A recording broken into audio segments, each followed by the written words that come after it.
ନୂଆପଡ଼ା ଜିଲ୍ଲା ସିନାପାଲି ବ୍ଲକ ଅନ୍ତର୍ଗତ କର୍ଲାଖମାର ଗ୍ରାମରେ ଗତ 15 ଦିନ ଧରି ବିଦ୍ୟୁତ ସେବା ସମ୍ପୂର୍ଣ୍ଣ ବନ୍ଦ ରହିଥିବାରୁ ଗ୍ରାମବାସୀ ଚରମ ଦୁର୍ଭୋଗର ସମ୍ମୁଖୀନ ହେଉଛନ୍ତି। ଗ୍ରାମର ମୁଖ୍ୟ ବିଦ୍ୟୁତ ତାର ପୋଡ଼ିଯାଇଥିବାରୁ ସମଗ୍ର ଗ୍ରାମ ଅନ୍ଧକାରରେ ରହିଛି। ଦୀର୍ଘ ଦିନ ବିତି ଯାଇଥିଲେ ମଧ୍ୟ ବିଦ୍ୟୁତ ବିଭାଗ ପକ୍ଷରୁ ସ୍ଥାୟୀ ସମାଧାନ ନ ହେବାରୁ ଗ୍ରାମବାସୀଙ୍କ ମଧ୍ୟରେ ତୀବ୍ର କ୍ଷୋଭ ଦେଖାଦେଇଛି। ବିଦ୍ୟୁତ ବିଚ୍ଛିନ୍ନ ହୋଇଥିବାରୁ ଗ୍ରାମର ପ୍ରାୟ ସମସ୍ତ ପରିବାର ଅନ୍ଧକାରରେ ରାତି କାଟୁଛନ୍ତି। ଛାତ୍ରଛାତ୍ରୀମାନେ ରାତିରେ ପାଠପଢ଼ା କରିବାରେ ଅସୁବିଧାର ସମ୍ମୁଖୀନ ହେଉଥିବା ବେଳେ ବୃଦ୍ଧ, ମହିଳା ଓ ଶିଶୁମାନେ ମଧ୍ୟ ନାନା ସମସ୍ୟା ଭୋଗୁଛନ୍ତି। ପାନୀୟ ଜଳ ଯୋଗାଣ, ମୋବାଇଲ ଚାର୍ଜିଂ, ଛୋଟ ବ୍ୟବସାୟ ଓ ଦୈନନ୍ଦିନ ଜୀବନରେ ଅନେକ କାର୍ଯ୍ୟ ବିଦ୍ୟୁତ ଅଭାବରେ ପ୍ରଭାବିତ ହେଉଛି।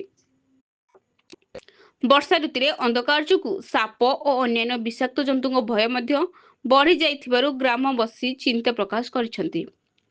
ଗ୍ରାମବାସୀଙ୍କ ଅଭିଯୋଗ ଅନୁଯାୟୀ ସେମାନେ ବାରମ୍ବାର ସିନାପାଲି ବିଦ୍ୟୁତ ବିଭାଗକୁ ଲିଖିତ ଓ ମୌଖିକ ଭାବେ ସମସ୍ୟା ସମ୍ପର୍କରେ ଜଣାଇଥିଲେ ମଧ୍ୟ ବିଭାଗ ପକ୍ଷରୁ କେବଳ ଆଶ୍ୱାସନା ମିଳିଥିଲା, କିନ୍ତୁ ତାର ବଦଳାଇବା କିମ୍ବା ବିଦ୍ୟୁତ ସେବା ସ୍ୱାଭାବିକ କରିବା ପାଇଁ କୌଣସି ଦୃଢ଼ ପଦକ୍ଷେପ ନିଆଯାଇନଥିଲା। ଫଳରେ ଗ୍ରାମବାସୀଙ୍କ ମଧ୍ୟରେ ବିଦ୍ୟୁତ ବିଭାଗର କାର୍ଯ୍ୟଶୈଳୀକୁ ନେଇ ଅସନ୍ତୋଷ ବଢ଼ି ଚାଲିଛି।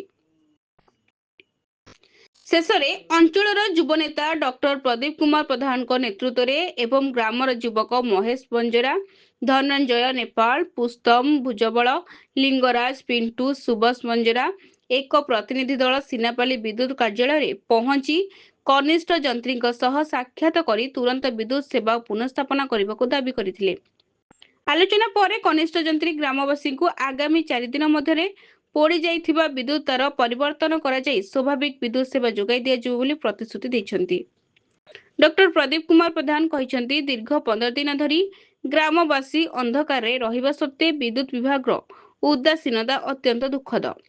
ବିଭାଗ ଦେଇଥିବା ପ୍ରତିଶ୍ରୁତି ଅନୁଯାୟୀ 4 ଦିନ ମଧ୍ୟରେ ବିଦ୍ୟୁତ ସେବା ସ୍ୱାଭାବିକ ନ ହେଲେ ଗ୍ରାମବାସୀଙ୍କୁ ସାଙ୍ଗରେ ନେଇ ଶାନ୍ତିପୂର୍ଣ୍ଣ ଗଣ ଆନ୍ଦୋଳନ କରାଯିବ ଏବଂ ଏହାର ସମ୍ପୂର୍ଣ୍ଣ ଦାୟିତ୍ୱ ବିଦ୍ୟୁତ ବିଭାଗ ଉପରେ ପଡ଼ିବ ବୋଲି ସେମାନେ ଚେତାବନୀ ଦେଇଛନ୍ତି।